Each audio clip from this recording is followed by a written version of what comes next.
Panas bumi merupakan sumber energi terbarukan yang terbentuk secara alami oleh suhu panas inti bumi. Pada kedalaman 10.000 meter, energi yang dihasilkan oleh suhu panas inti bumi besarnya bisa mencapai 50.000 kali lebih besar dari jumlah energi hasil gas dan minyak di seluruh dunia. Namun begitu, energi panas bumi bersifat site-spesifik, tidak dapat disimpan, dan juga tidak dapat ditransportasikan. Oleh sebab itu, pengusahaan pemanfaatan panas bumi biasanya langsung di lokasi ditemukannya potensi panas bumi. Pada umumnya, eksplorasi panas bumi berasosiasi dengan keberadaan gunung api. Hal itu berkaitan dengan dekatnya dapur magma dan sumber air.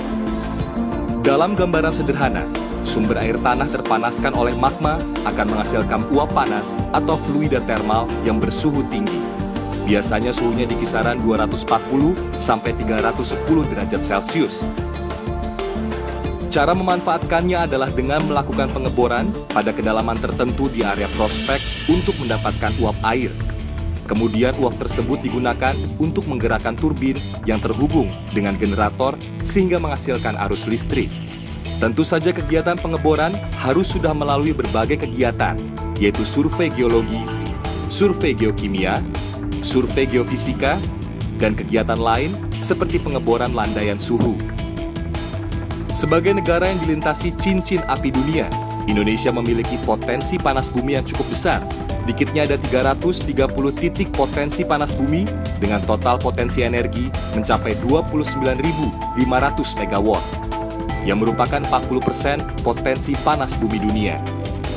Namun hingga saat ini, baru termanfaatkan sekitar 1.700 MW, atau sekitar 5% dari total potensi panas bumi yang menempatkan posisi Indonesia pada nomor 3 dunia dalam memanfaatkan energi panas bumi setelah Amerika dan Filipina.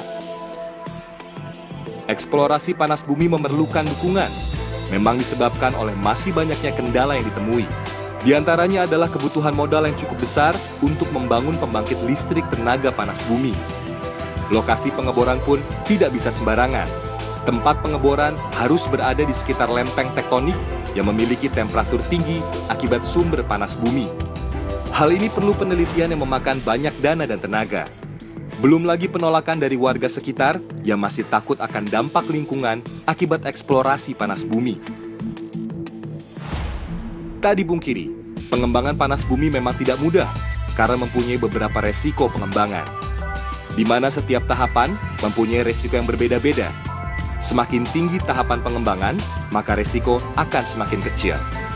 Grafik resiko pengembangan menunjukkan bahwa pada tahap rekonaisan, resiko pengembangan dapat mencapai 100%.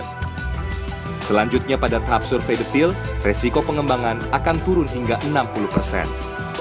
Dan pada tahap pengeboran sumur landaian suhu, tingkat resiko pengembangan akan turun menjadi 50%. Pada tahap pengeboran eksplorasi, pengeboran sumur pertama akan menurunkan resiko menjadi 40%. Pengeboran sumur kedua akan menurunkan resiko menjadi 30%. Lalu selanjutnya, pengeboran sumur ketiga hingga kelima akan semakin memperkecil resiko pengembangan menjadi hanya sebesar 20%. Jika sudah terbangun, manfaat energi panas bumi dapat diambil terus-menerus karena energi panas bumi terus dihasilkan melalui peluruhan zat radioaktif mineral yang ada di dalam bumi.